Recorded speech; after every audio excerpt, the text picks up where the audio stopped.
Kuwa 11 ntwarante niho ishirahamwe Hana House Family ryatanga impamyabushobozi ndetse n'imashini zitanu ku bakenyezi 200 bari bamaze amezi arenga 6 bariko bariga umwuga wo gushona.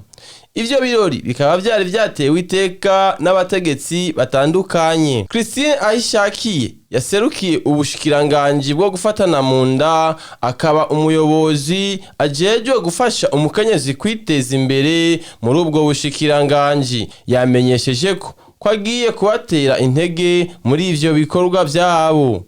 Banje gukengurukira aba mama bumva yuko bashobora gutera iyindi ntambwe gusumba uko bahora. Amashimire n'iki kigo ciyumviriye kubegeranya. Nyakubahwa ni benshi bakeneye ubufasha bwanyu. Ni benshi. Mugarukirize ngaha nkuko babivuze. Murondera abandi mu bigisha. Uwo bongereza nk'izindi zine canke zitanu.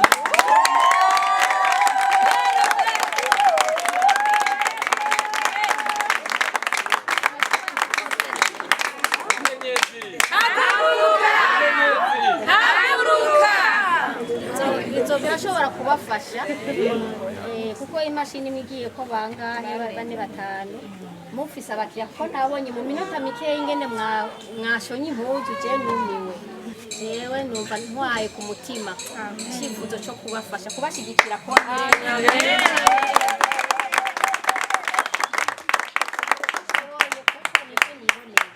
kenshi umuntu araja mu biro akiyumvira ikintu yofasha kuko badubisaba gufasha abakenyezi muri rusange sinebwe gusa ni benshi bakeneye ubufasha ariko iyo kenshi dafise ugende kuri terrain ubone ugire ubone imigambi iri kwirarangurwa ubone n'uburyo busaba uko bungana ugerageze ukoranye n'uburyo ubona wahawe muri leta gukoreshe kenshi ari ugira umugambi udatomoga gasanga uri kurafasha ibitari bikenewe kandi bikenewe biboneka ubu rero mu byo tubonye nk'ibi birimo ukuri nzoshikiriza raporo ku wantu.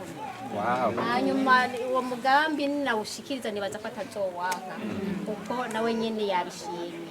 Nayo userukira ishirahamwe Hana House Family aratubwira intumbero y'ibikorwa by'uyo munsi. Turasohoye abapasoni 200 bashoboye kumara amezi 6 bariko bariga gushona.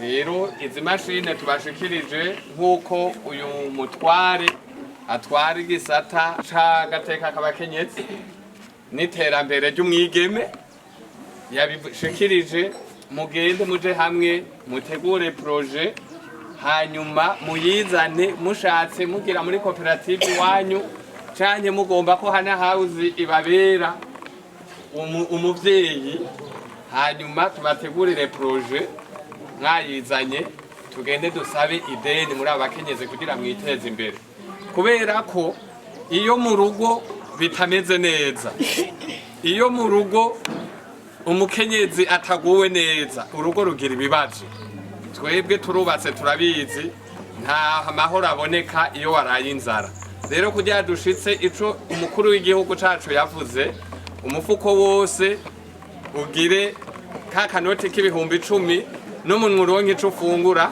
nuko dutegezwa kuja ku kivi tugakora rero amezi 6 mwerekanye ico mwari mushoboye nkuko mwavyerekanye hanyuma twese tugiye hamwe birashoboka kandi tuzogera kure nuko kandi bahezagiye. Umwe mu bakenyezi yashoboye kwigisha abandi nawe aratubwira ibibazo bahuye navyo mu kugira ngo abo bakenyezi baronke inyigisho zikwiriye. Rero ndashimiye Imana yo mwijuru iyo mpaye ubumenyi butandukanye ikabona yuko nkwiye kwigisha abamama nabo bakamenya ikindi bakagera ku yindi ntambwe kubera ko ubwari sinari gushobora ariko ko mukenyezi haguruka narahagurutse nanje bugati Imana uko biri kose baramenya mu izina rya Yesu. Rero ndashimiye Imana yo mwijuru yoyo yashoboje kubigisha ntivyari byoroshe umuntu agitangura arasunika intebe mu kagwaza kayisubiza imbere ariko uko biri kose barashoboye gutabura n'ikibazo ibintu byerekeye gitayeri ubyigisha mu Gifaransa nawe urako akumuye ukubwira oge itayi akumva ibindi bitandukanye.